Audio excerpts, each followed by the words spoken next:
Et puis je suis aujourd'hui ici à l'exposition qui rentre dans le cadre du Rallye Expo et je suis en présence d'une artiste peintre, une artiste plasticienne qui participe à cette exposition. S'il vous plaît, présentez-vous et dites-nous ce que vous pensez, 2 ou 3 mots relativement à cette exposition. Oui, bonjour. Moi, c'est Fadia Bensmaya. C'est la 2e fois que je participe au Rallye Expo d'Afrique par Micro Assam qui l'organise pour chaque année. Et c'est toujours une exposition qu'on fait pour encourager les artistes émergents pour pouvoir exposer leur toile et leur travail qu'ils font. Et on encourage ce genre d'exposition parce que quelque part, en fait, c'est eux qui nous encouragent à venir exposer. Donc je trouve toujours que cette organisation est toujours conviviale et très très bien organisée.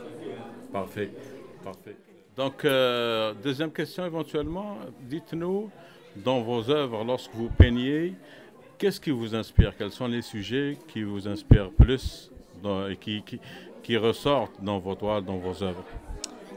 Personnellement, c'est sûr qu'en général, un artiste, quand il peint, c'est souvent qu'il est voué à être attiré par des événements qui se passent.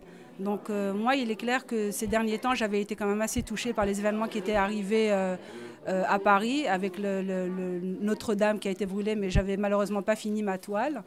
Et j'ai été aussi attirée par les événements qui étaient arrivés aussi dans mon pays d'origine, qui est l'Algérie.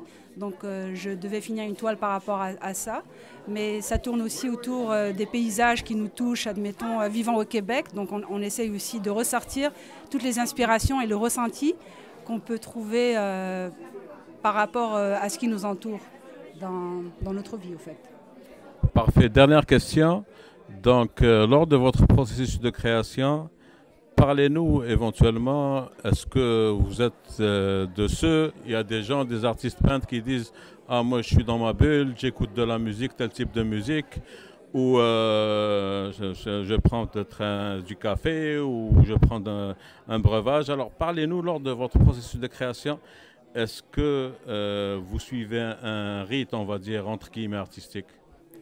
Personnellement, non, pas vraiment. Moi, c'est surtout tard le soir que je peins.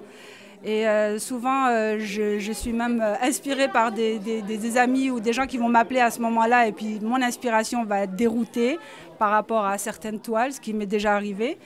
Et pour le rituel, non. C'est sûr qu'on prend un peu de café parce que quand on est pris vraiment dans l'inspiration, on veut finir notre tableau. Donc, ça peut nous mener jusqu'à 2h, 3h du matin, jusqu'à ce qu'on le finisse. Mais en réalité, on ne l'a jamais fini.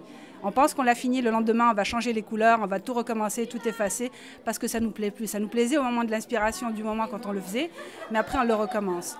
Mais à part ça, non. Pas besoin de prendre des drogues ou de fumer de la beuh pour pouvoir peindre. Ça m'amène à une dernière question. Au fait, que je pose des fois, j'avais une émission radio que je pose à des artistes plasticiens. Quand est-ce que vous décidez qu'une œuvre est finie, justement? C'est ça la question. Okay, donc on décide qu'une toile est terminée. Parfois on pense qu'elle est terminée, mais on peut rester... on l'a finie. Il m'est arrivé d'avoir des toiles que j'ai finies, que j'ai exposées, que j'ai même mis chez moi et que 2 ans après je les reprends et je change complètement les couleurs, mais sans rectifier. Au fait, c'est une autre inspiration qu'on apporte par-dessus. Et d'autres toiles qu'on peut faire en 24 heures mais qu'on n'a plus rien à rajouter dessus. Donc c'est vraiment l'inspiration qui te prend sur le moment par rapport à la couleur et les formes et tout. Parfait, c'est ce qu'on appelle un artiste perfectionniste en fait. Là. Il y a beaucoup d'artistes perfectionnistes qui disent que c'est ça, ils ont des difficultés à terminer une œuvre. Je vous remercie beaucoup pour votre temps et puis je vous souhaite une bonne exposition ici.